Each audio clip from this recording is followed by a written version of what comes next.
Okay, Assalamualaikum dan selamat sejahtera.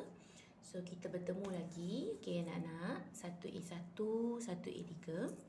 Okay, dalam kita nak sambung, masih lagi bab 4, pembiakan. Hari itu cikgu dah ajar tentang pembiakan saiz. So, hari ini kita akan masuk kepada pembiakan air saiz. Okay, so saya imbas kembali. Air saiz means dia tidak memerlukan gamet jantan dan gamet betina.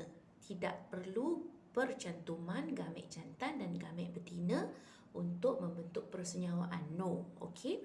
So dia hanya perlu apa? Perlu badan dia sendiri sahaja. So badan dia sendiri yang akan membiak. Cara macam mana? So kita tengok. So kita ada, okay, dan tengok buku teks masing-masing ya kelas. Okay, muka surat 95. Okay, so saya tengok ni, dekat sini ni. Okay, saya kecilkan ni dulu. So nampak situ ada 6. Okay, 6 cara pembiakan saiz berlaku. Okay, 6. So, okay, pertama belahan kedua. Okay, yang kedua pertunasan, penjanaan semula, pembentukan spora, pembiakan vegetatif. Okay, so tengok yang pertama sekali untuk belahan kedua. Okay, untuk belahan kedua. Okay, tengok So, okay, apa itu belahan dua? So, belahan dua tu untuk dia punya organisma tu, satu tu, nampak? Okay, nampak tu, ni ameba. Okay, ameba ini, okay, dia belah sahaja dua badan dia tu. Okay, dia belah. So, satu akan jadi organisma lain, satu lagi akan jadi organisma lain. So, ada dua sel anak yang baru terbentuk. So, tak perlulah nak cari ameba tu, nak cari ameba jantan ke ameba betina. No, okay, no need lah. Okay, so dia hanya perlu ada belahan dua sahaja. Okay, belahan dua sahaja berlaku. Okay, so itu untuk belahan dua. Okay, so apa itu pertunasan pula? Okay, pertunasan, okay, simple je kelas. Okay, tengok sini. Berlaku dalam hydra dan juga yeast. Okay, so nampak ni. Okay, saya zoomkan dia. Okay, nampak saya zoomkan dia. Okay, hydra ni dia, nampak ni, dia tunas. Okay, tunas dia terbentuk dekat batang pokok dia ni. Okay, macam pokok kan. So, tunas itu membesar. Kemudian, bila dia membesar, dia terpisah daripada induk dia. Ni induk dia kan. Mak ni. Induk tu means mak dia, asal dia, utama dia. So, bila dia dah keluar tumbuh satu benda, okay, terpisah. So, jadilah anak yang baru. Okay, perlu tak dicari gamet jantan, gamet betina nak jadi anak baru? Tak. So, daripada badan dia sendiri. Macam badan awak, tiba-tiba tumbuh satu benda, tiba benda tu terpisah jadi anak lain. Okay. So, itu pertunasan. Okay, berlaku dalam hydra dan juga yeast. Apa itu? Penjanaan semula. Okay, penjanaan semula contohnya berlaku dekat cacing pipih, tapak Sulaiman. Okay, Okay, sorry. Okay, cacing pipih, tapak Sulaiman, planaria dan spirogyra. Okay, so nampak ni, ini adalah planaria. Okay, nampak planaria ni dia terbahagi kepada dua. Okay, nampak? Dia bahagi kepada dua. Satu atas kepala jadi sel baru, bawah jadi sel baru. So, itu penjanaan semula. Okay, sama juga macam tapak Sulaiman. Tahu tapak Sulaiman? Okay, tapak Sulaiman dia macam ni kan. Okay, contohnya. Okay, tapak Sulaiman tu dia belah. Okay, dia belah contohnya. Berapa tu? 1, 2, 3, 4, 5. Belah 5. Badan dia belah 5. So 5 akan jadi 5 tapak Sulaiman baru yang terbentuk. 5 tapak Sulaiman baru terbentuk. Okey, so itu namanya penjanaan semula. Okey, kita pergi kepada yang ke mana ada apa-apa dah? Okey, yang ketiga dah. Okey. Pembentukan spora. Okey, pembentukan spora yang keempat, sorry. Okay, kita ada belahan dua, pertunasan, penjanaan semula dan pembentukan spora. Okay, spora. So, spora ni simple je kelas. Tengok sini. Dekat pokok ni, okay, nampak ni, berlaku pada alga. Okay, biasanya alga ataupun lumut. Okay, kulat. Okay, kulat. Paku pakis dan juga bakteria. Kulat. Kulat daripada mana? Kulat daripada contohnya rumah kita ada kulat-kulat kan, contohnya ada kulat.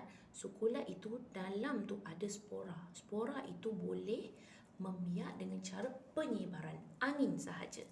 Okey, so mula-mula macam ni kelas, tengok sini. So proses penghasilan spora, okey, proses penghasilan spora di dalam sporangium. Selepas sporangium pecah, spora yang halus dan ringan akan disebarkan oleh angin. Okey, so dekat pokok ni, nampak ni. Okey, dekat pokok paku pakis ni, kalau awak perasan, kalau kita ambil dia, kita letakkan bawah mikroskop. Okey, di satu helai ni dia ada sporangium. Dalam tu ada spora. Dalam sporangium ni macam ni ya. Dia macam ni. Dia macam biji-biji macam tu. So dalam biji-biji ni panggil sporangium. Dalam biji ni ada spora. Spora tu yang macam kecil-kecil macam debu halus. So bila angin kena pada pokok tu, contohnya angin. Biasanya paku pakis ni dekat tepi-tepi jalan kan, tepi-tepi semak. Bila ada angin, iaitu ejen penyebaran dia kena pada pokok, sporangium tu akan pecah, okey, dan spora itu akan terbebas. Spora dalam bentuk debu-debu halus tu akan pergi merebak, dan bila dia sampai ke tempat yang lembap, okey, contohnya duduk dekat sini, tempat lembap, ada makanan dia lembap, ada udara, ada kawasan-kawasan lembap, ada air, so dia akan tumbuh dekat tempat yang baru. Okey, sama juga macam rumah kita rumah kita, kalaulah kawasan rumah kita tu ada kawasan-kawasan yang lembap, dia akan tumbuh kulat kan. So kulat tu, okey, sepatutnya jangan main-main dengan kulat tu. Lama-lama dia boleh merebak, okey, berlaku penyebaran spora itu, dan juga boleh kena pada manusia Kena pada manusia. Kalau spora tu kena pada manusia, apa jadi? Kulat tu, okey, boleh macam-macam penyakit sebenarnya. Kulat pada kurap, contohnya kurap. Kurap tu ada fungus kulat. Kulat itu boleh merebak sebab dia ada dia punya debu-debu kita panggil spora tu tadi, okey. So bila awak garu contohnya kat kurap tu, contoh awak pergi garu pula kat lain, so berlaku penyebaran spora tu kat lain. Sebab tu kalau ada kurap ke apa ke, kita tak boleh garu-garu. Okey. So itu pembiakan secara pembentukan spora. Okey, pembiakan vegetatif. Okey, vegetatif merupakan salah satu cara untuk menghasilkan tumbuhan baru daripada bahagian vegetatif tumbuhan induk selain bunga. Okey, so vegetatif ni ingat ada 3 cara pembiakan vegetatif. Okey, pertama secara akar, okey, secara batang, secara daun. Akar, batang, daun. So diberi contoh tu adalah lobak merah, strawberry, halia, keladi, ubi, kentang. So mari kita tengok secara ni, secara akar, batang, daun ni. Okey, nampak ni. Okey, cikgu cakap pembiakan vegetatif ada 3 akar. Okey, apa cara akar tu? Okey, bahagian tumbuhan yang berkembang melalui akar. Contohnya lobak merah. Lobak merah dia membiak, dia tak cari lobak merah, awak tu tak cari jantan-jantan, lobak merah jantan ke apa. Okey, so akar sahaja. Okey, nampak tu, dia membiak melalui akar. So kita biarkan sahaja akar dia tumbuh. Okey, lepas tu kita tanam dalam tanah. So dia akan membiak, dia akan tumbuh jadi lobak merah yang baru. Okey, ubi keledek juga membiak melalui akar. So itu akar. Macam mana pula dengan batang? Okey, bahagian tumbuhan yang membiak melalui batang. So kita ada melalui 3 batang ni. Yang pertama, batang bawah tanah. Okey, kita ada batang rayap dan juga berbawang. So batang bawah tanah macam mana? Macam ubi kentang. So dia membiak dengan cara dia, okey, nampak tu, dia batang bawah tanah. Okey, bawah tanah. Okey, nampak? Batang rayap maksudnya macam rumput. So dia ada antara akar dengan akar. Dengan rumput tu dia ada akar dengan akar, dan dia macam bentukkan satu rantaian.